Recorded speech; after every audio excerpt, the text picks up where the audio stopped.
strange disappearance of an Atlanta man. This guy was on his way to reunite with his young daughter, but he never made it. The story caught our attention yesterday when word got out that two men were seen selling meat from the back of his truck hundreds of miles away from his home. Prime News correspondent Michelle Carey is here with more on this story. Well, Vinny, Brandon Patton hasn't been seen for a week, but police say his truck has been spotted in 3 different cities. His gold Chevy pickup was first seen in Plant City, Florida. That was April 2nd. Then 2 days later, it was spotted about 12 miles away in Lakeland. The truck was last seen Wednesday in Winter Haven. Cops continued to get tips in the case, but as you mentioned, the first break in the case came when a Florida man told police 2 men were trying to sell him meat from the back of a gold pickup truck. It's a very unusual case, Benny. Very unusual. Absolutely, Michelle. And there are even more bizarre elements in this case, including rumors that Brandon Patton closed his bank account, lost his cell phone, and that he was traveling with a large amount of cash. What exactly is going on here? Joining us to try to clarify everything is Deborah Patton, Brandon's mother, and Carol Bennett, the mother of Brandon's daughter, Madison. Thank you both for joining us. And wow, Deborah, how are you holding up tonight? One day at a time, and just, you know, I keep praying and keeping my faith up that, you know, he'll be found well and alive, and, you know, we'll get to the bottom of the mystery of all of this. And it really is a mystery, and I hope maybe you can clarify some of the issues and things that have come up here. First, closing a bank account. Do you know anything about him and his bank account? Yes, unfortunately, there was some disagreement. We've both had a little difficulty with this particular bank, and he just finally got fed up. And this has been several weeks ago. This did not just happen. Okay. This has been a while ago that this All right. occurred. So, it sounds almost unrelated here. It's completely unrelated to what has happened here. Yeah. And there's the license plate, folks. If you see that license plate on that truck, please call authorities immediately. Carol, now he was going down to see your daughter. When he usually goes there, it's about a 7-hour drive, right? Does he usually call before he leaves?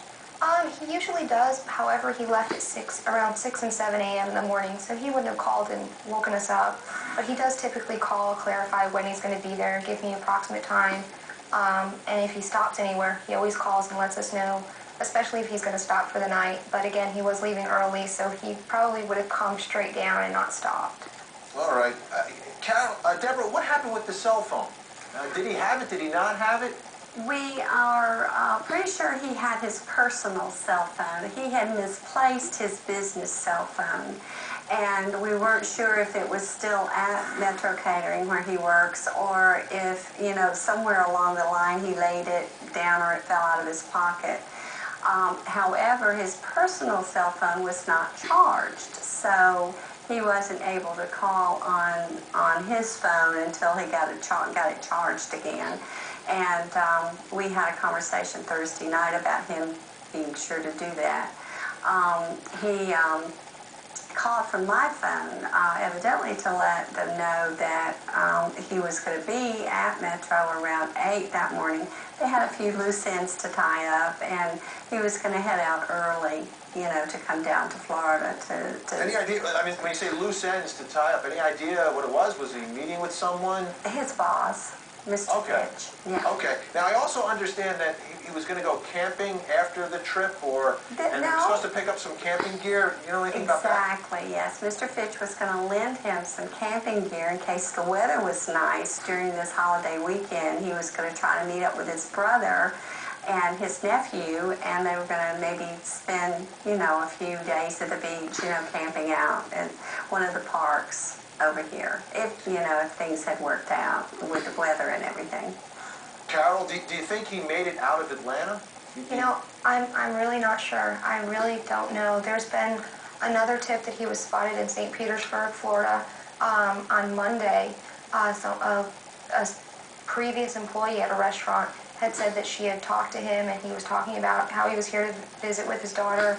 Very peculiar. Again, it's a tip, so we don't know. But and you say he was spotted or the truck was spotted? He was spotted in St. Petersburg, Florida at a restaurant called Krabby Bill's. That's what the latest tip has been from the Atlanta Police Department. Well, we're going to stay on this story. And again, here's all the information, folks. Here's the numbers that you can call. There's a picture of Brandon. If you're in Florida or Georgia or anywhere and you see this man, please call authorities. And keep an eye out for that truck as well, because we've had 3 different spottings down in Florida. Carol Bennett and Deborah Patton, thanks so much for joining us. Thank you. Our thoughts are with you, and we hope we find Brandon and can reunite him with little Madison. Thank you hope so so, too. much. Thank you. Thanks so much. Much more to come. Stay with us, folks.